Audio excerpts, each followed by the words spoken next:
Hi, my name's Amah-Rose. I'm an independent arts and culture journalist, and I'm here with Jury President for Graphic Design, D&AD Awards 2020, Astrid Stravro. Hi, Amah-Rose. Lovely to meet you. Lovely to meet you too. I'm Astrid Stravro, as you said, a partner at Pentagram, and I specialize, I'm a graphic designer in bold cap letters. It means I'm a traditional classic graphic designer. And what does that mean?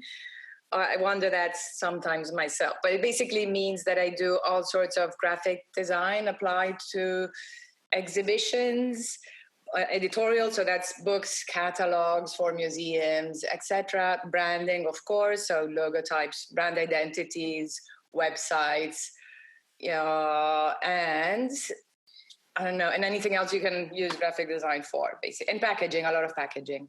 And I've always been fascinated with graphic design that deals with images and art, because in a sense, with the magazines and the publishing side, you're very much setting the conversation in some ways with the content, and you're framing that conversation with your graphic design, which I thought was really interesting. Yeah, that's what I really enjoy about working in that particular sector, because in a way you get to be the editor of the work as well. So for example, in some exhibition design, I would be commissioned not only to do the graphic design of the actual exhibition, but to think about the overarching concepts, and same things with book design sometimes and things like that. So it's really exciting because you get to not only put words and images, but actually think about the bigger picture, the split up of the chapters or rooms in case of an exhibition. So there's a narrative and the story, and you get to weave it all together. And I think that's so rewarding.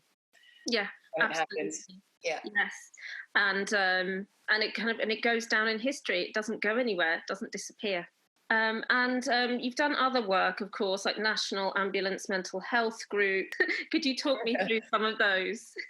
Yeah, I think the fun thing for me is that I never really get bored, because it's such a broad and different, you jump from the cultural sector to a more commercial kind of corporate environment, and that keeps me on my toes, because if you work doing the same thing or the same sector all the time, it could get, for me at least, a bit repetitive or a bit boring, and there's always the risk of falling into the formula because you discovered just the perfect solution for everything, which of course is not true, because everything is every problem or project requires a different solution, but still I would get bored. And the fact of jumping from one thing to the other like that, I really enjoy. So for example, we were doing these cereals. Actually, I have them here because I just had breakfast recently.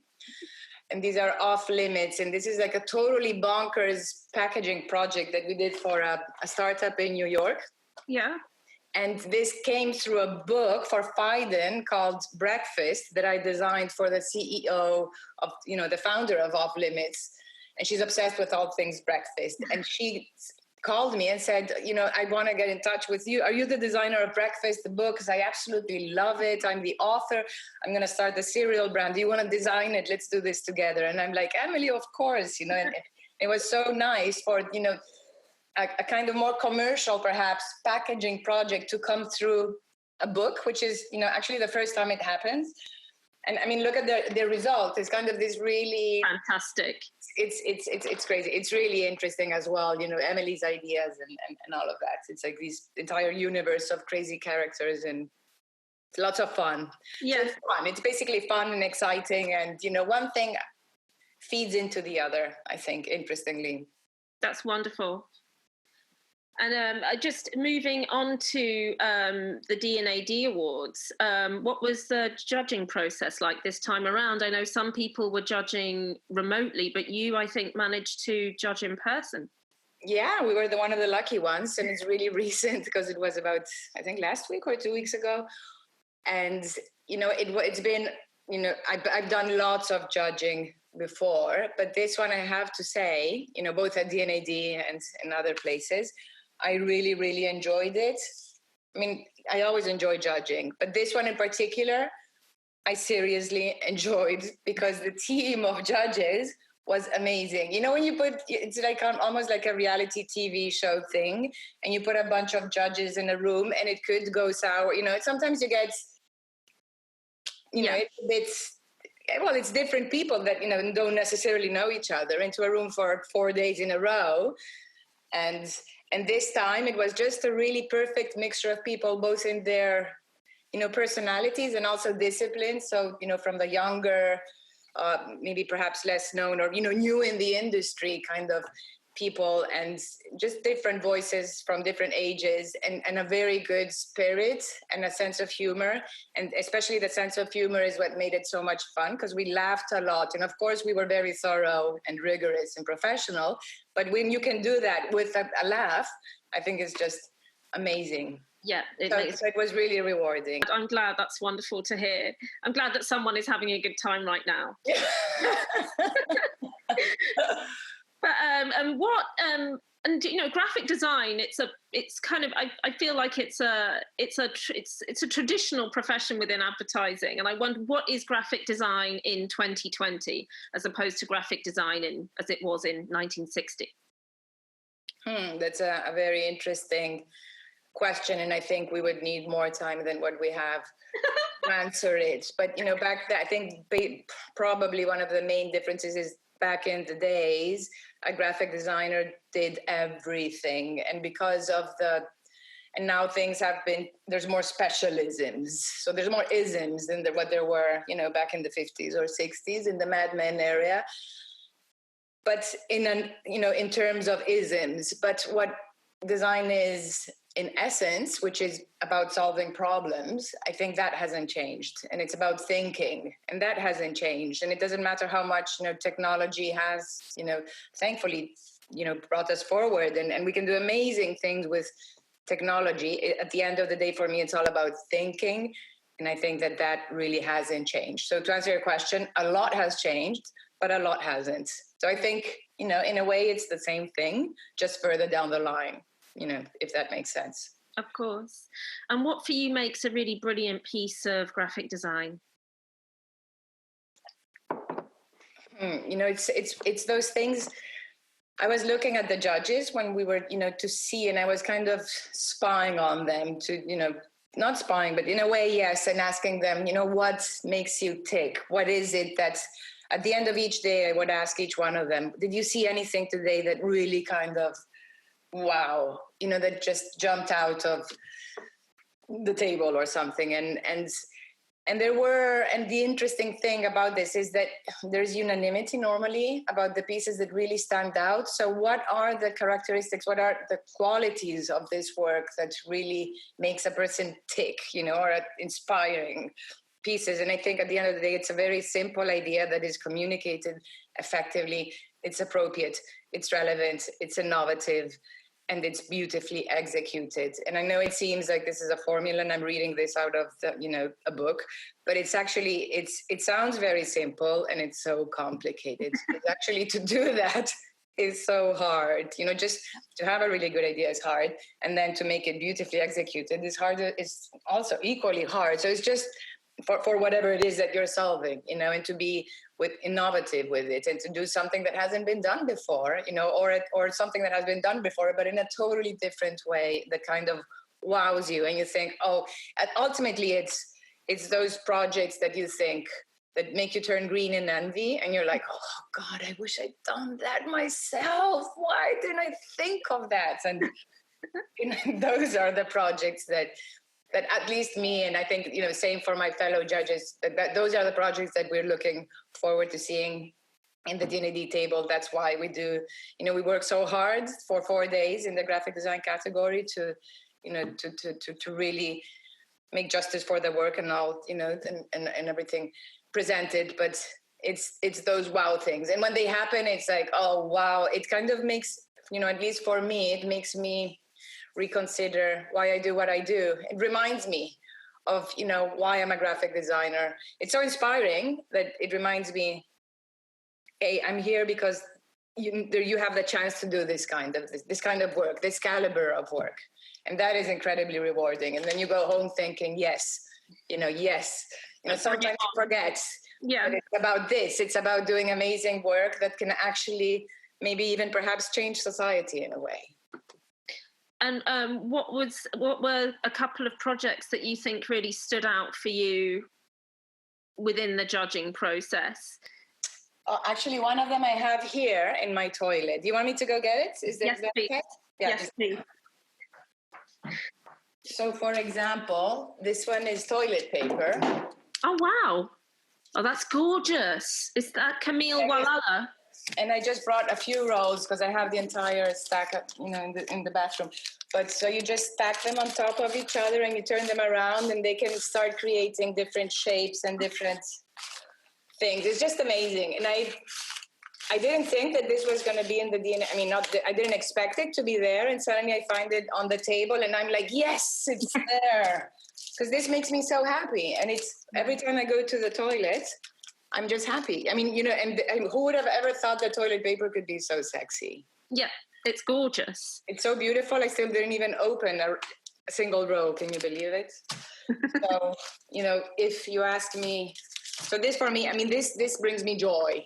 It brings me joy. It makes me smile every time I go to the toilet. I know it's not very romantic, but it is, because it makes me... It's important.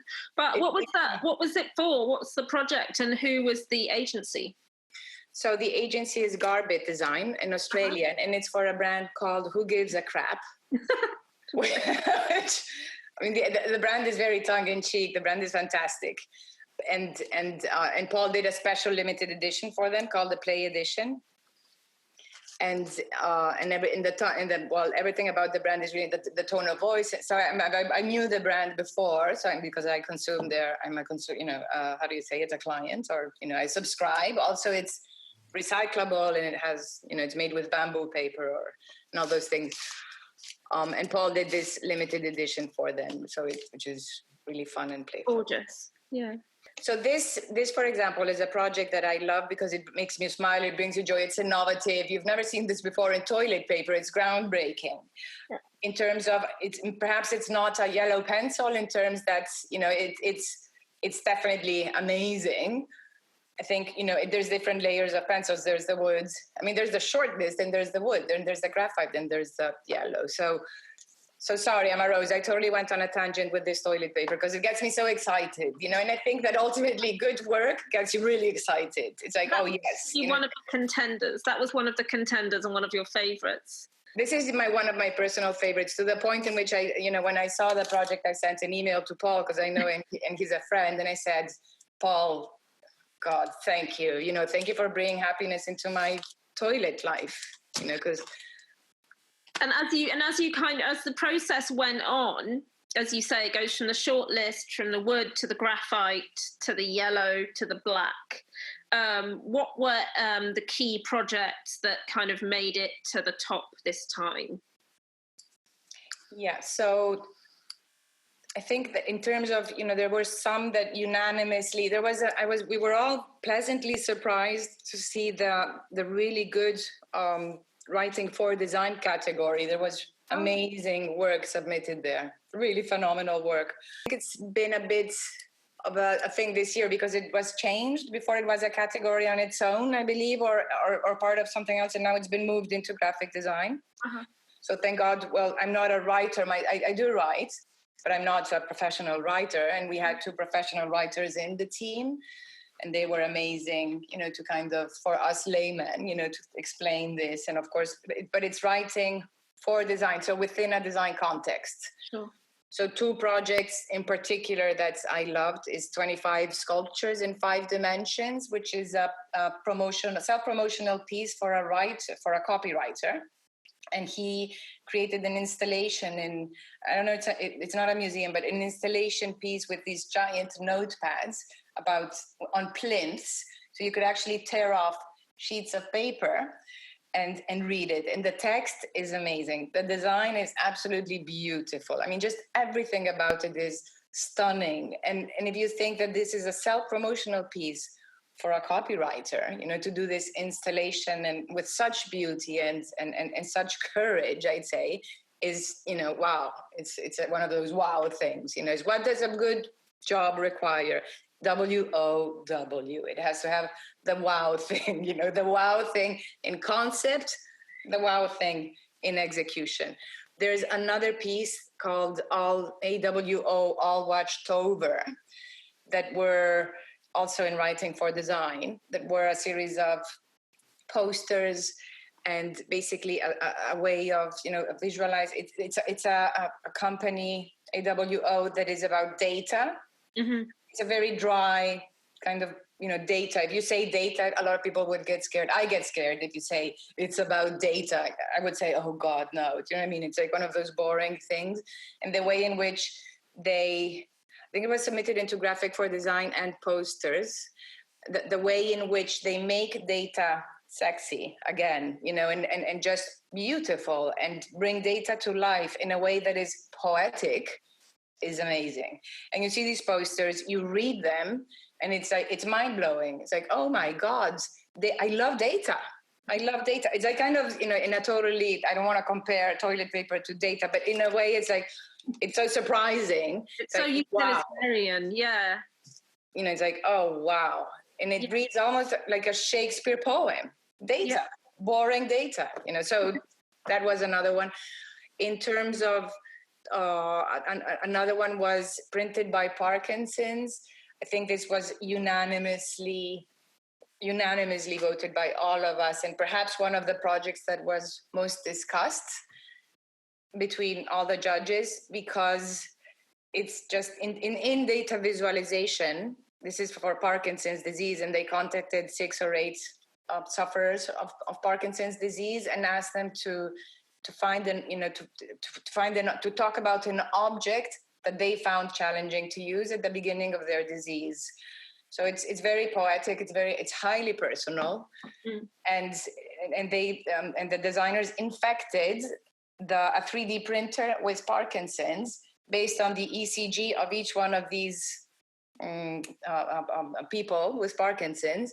So the tremor, and they printed with the 3D printer, would print with the tremor that person was feeling at the moment. So for example, objects like a photo camera or a pen, and they're printed, kind of 3D style at real size with the tremor of Parkinson. It's so, the empathy, it's so, you see the object and you can almost feel what that person must be feeling by holding that object. And it's really powerful. It's really strong. It's just kind of goosebumps.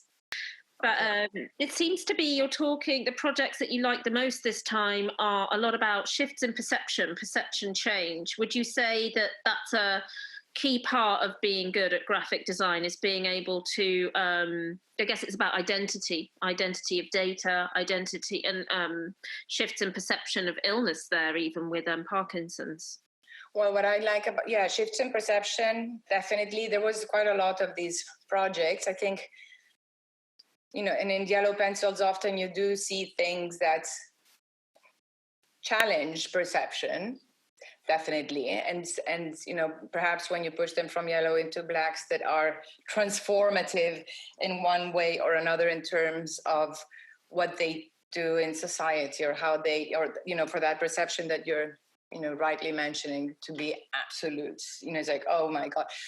There's several others that I didn't talk about, like the most dangerous streets, and also in data visualization was a really strong category about gun violence in Chicago. So a street was recreated with beams, as in, the people that were shot in this street, and just, I wish I could walk down that street and feel that, because it must have been amazing. And in terms of the visual, how the beams of the gunshot in this, it's just, that was incredible. There's also really simple pieces, which are often my favorites as well, such as in the Kinderhaus Kennelbach. I don't know if my German is, Kinderhaus Kennelbach. It's how you say it? The little kids, the toddlers, when they study at school, they don't study.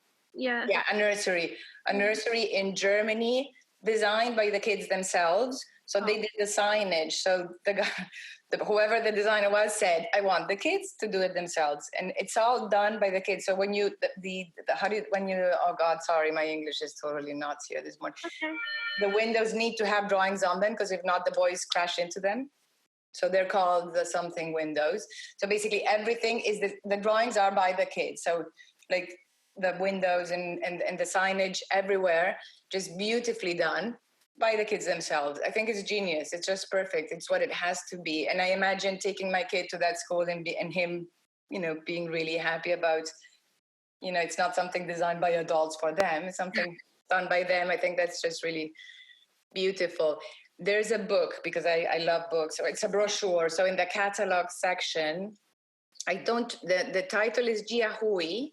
I don't know if I'm saying it correctly. It's one of those books that are just to die for. It's a catalog of things that you find in the forest, so of plants and mushrooms, etc. In the forest. It's beautiful. It's just, I don't have words for it. It's just so perfect and gorgeous, and the crafts and the papers and the smell and the quality of the illustration, just absolutely everything about it is stunning. There's something about that at the moment, don't you think? I mean, perhaps because we've all been engaging with screens so much this year, that there's just something really touching about, beautiful paper, gorgeous design, nature, and things that you can touch and hold. Absolutely, the physicality of things. And I think, maybe that's true because of, being in our homes for such a long time, just to touch things and to, but it's not only that. I mean, this book or brochure catalog was really a thing of enormous beauty and immense crafts that none of the judges. It's a bit challenging when it's in a different language because obviously, it's a big, thick brochure catalog and we couldn't read it. But of course, there's the English translation and the transcript, so we could read that. But, at times it helps if you can actually read and understand certain parts. But in this case, for this particular catalog, we didn't even need to read it because you could just tell across languages that this is a piece of art. It's just elevates the entire category to a different level. And were there any specific pieces that just went straight through to the top? That just went straight through to the top of the process? Straight through, yeah. There's straight through were the ones that actually were not discussed. And that's interesting. It's a really good question because some pieces go straight through and the judges know, so they keep the conversation for later. So you just kind of don't talk about those and you talk about the ones that you do have doubts on and kind of let those go. So straight through were printed by Parkinson's, the one I mentioned. That was without a doubt one that was, we didn't even talk about it because we just knew it was, to be talked about further down the line. Another one straight through was Apple Wonderful Tools in Moving Image. Just a really simple, perfectly executed, gorgeous animation that went straight through. Straight through also into posters. This amazing, beautiful series of, they look like calligraphy posters, but they're not. They're actually advertising scalp products or products for your hair, but made to look like calligraphy. So it's just photographic shots of close-ups of hair in like a series of, I think there was 12 or 16 posters. It was a lot of posters. Really big and just amazing, and you see them and think, oh wow, just beautifully, the paper, the type of the printing, the photography, the proportions of the use of the white and the space, and just everything about them, the way in which the typography was weaved within the hair, and also what it's for, which is for something so unsexy as hair, scalp products. It was like, wow, it was just beautiful. That was another one that kind of went straight through, yeah. And were there any that were kind of sticking points? Was there anything that you had a big shift on throughout the judging process, or that kind of people had to fight for? There's one. It got a wood pencil, and it was a big, big fight. I mean, that was the only fight, kind of, and I was very vocal about it. And actually, it's I think this encapsulates everything of what a jury is. Healthy, yeah, and it's actually really healthy, and it's very tongue-in-cheek. The humor is there. I mean, all the way down to things like healthy, and the packaging is just so perfect for the audience and for the targets like it or dislike it from an aesthetic point of view is not the point. It's just really beautifully executed and well done for that particular target, which of course is something that we need to keep in mind as judges, but at the same time, it's like, is it nice? Is it beautiful? Well, what is beauty?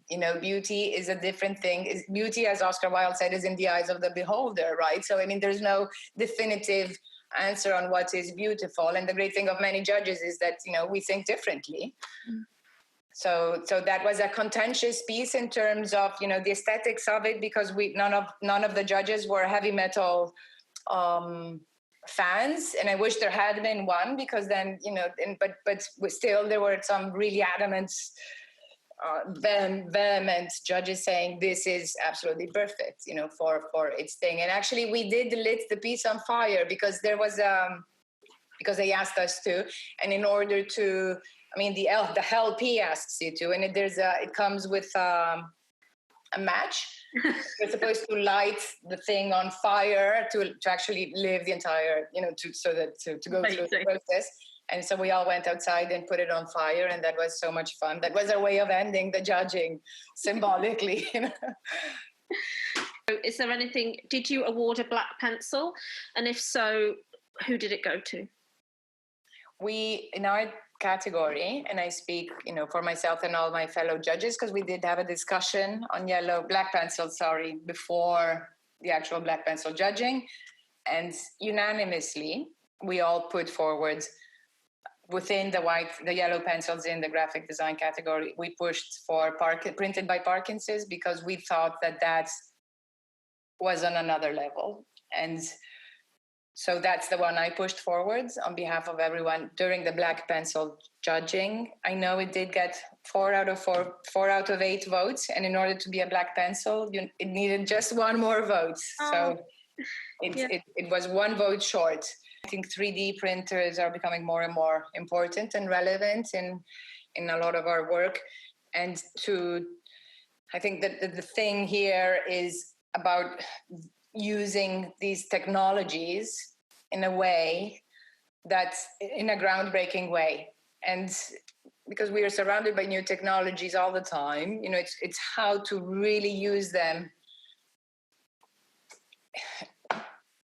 in such an innovative way, like they did. So in this case, to infect, and I don't like the word infecting in COVID, but it's kind of putting Parkinson's into the 3D printer so that it prints from an ECG that is attached to a brain, I think is just kind of, it's next level. Because we have 3D printers at Pentagram, and I see stuff all the time being printed, and this is just completely, and it's